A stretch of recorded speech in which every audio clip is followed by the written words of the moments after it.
வணக்கம் ஃப்ரெண்ட்ஸ், ஆரம் electrical and plumbing. இன்றைக்கான கஸ்டமரோட கம்ப்ளைண்ட் பார்த்தீங்கன்னா, நம்ம 2 1/2 பைப்பில் அவுட்டரில் லீக்கேஜ் ஆகுப்பா, செவுரெல்லாம் பாச மாதிரி பிடிச்சிட்டு இருக்குப்பான்னாங்க. சரி, நம்ம போயிட்டு பார்த்தோன்னே நானி ட்ராப் தான் ஓப்பன் பண்ணோம். நானி ட்ராப் பார்த்தீங்கன்னா பிவிசி தான் போட்டிருக்காங்க. சரி, ஈஸியாக ஓப்பன் பண்ணிட்டோம். ஓப்பன் பண்ணி பார்த்தாக்கா மேலே மட்டும் ஒயிட் சிமெண்ட்டை வச்சு க்ளோஸ் பண்ணிகிட்ருக்காங்க. சரி, என்னடா அப்படின்னு சொல்லிட்டு கஸ்டமருக்கு ஒரு ஐடியா கொடுத்தேன்.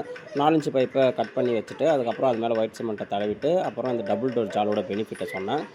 இதை எப்படி ஓப்பன் பண்ணுறது, எப்படி க்ளோஸ் பண்ணுற வரைக்கும் கஸ்டமருக்கு சொல்லிக் கொடுத்தேன். அவரும் ஓகே, இது சூப்பராக இருக்குப்பா இந்த ஐடியா அப்படின்னு சொன்னார். ஏன்னா நிறைய பேருக்கு தெரியலை, பிகினர்ஸான நிறைய பேர் ஒர்க் பண்ணுறீங்க, எப்படி ஒர்க்கை வந்து ஃபினிஷ் பண்ணணுன்றது சில பேருக்கு தெரியலை. ஏன்னா இன்றைக்கி வேலை கற்றுக்கிட்ட உடனே தனியாக ஓனர் ஆகி தனியாக சம்பாதிக்கணுன்ட்டு ஒரு இன்ட்ரெஸ்ட்டில் செய்கிறீங்க. எந்த வேலையை எப்படி செய்யணுமோ அந்த வேலையை அப்படி செஞ்சாக்க கடைசி வரைக்கும் நம்மளோட பேர் அந்த பில்டிங்கில் நிலைக்கும். அது மட்டும் இல்லாமல் நிறைய பேர் பார்த்தீங்கன்னா, என்னப்பா ஜாலியாக இருக்கிற, போகிற ஒரு ஃபேன் மாட்டுற, ரூ. 200 வாங்கின்னு வர அப்படின்னு சொல்கிறீங்க. நாங்கள் வந்து வெயில்லையும் மழையிலையும் ட்ராவல் பண்ணியும் எல்லாமே எங்கள் அனுபவத்தை சேகரிக்கிறோம். பாருங்கள், இன்றைக்கெல்லாம் எவ்வளோ கஷ்டப்படுறோம் அப்படின்றத. இதை நான் போடணுன்னு அவசியம் இல்லை.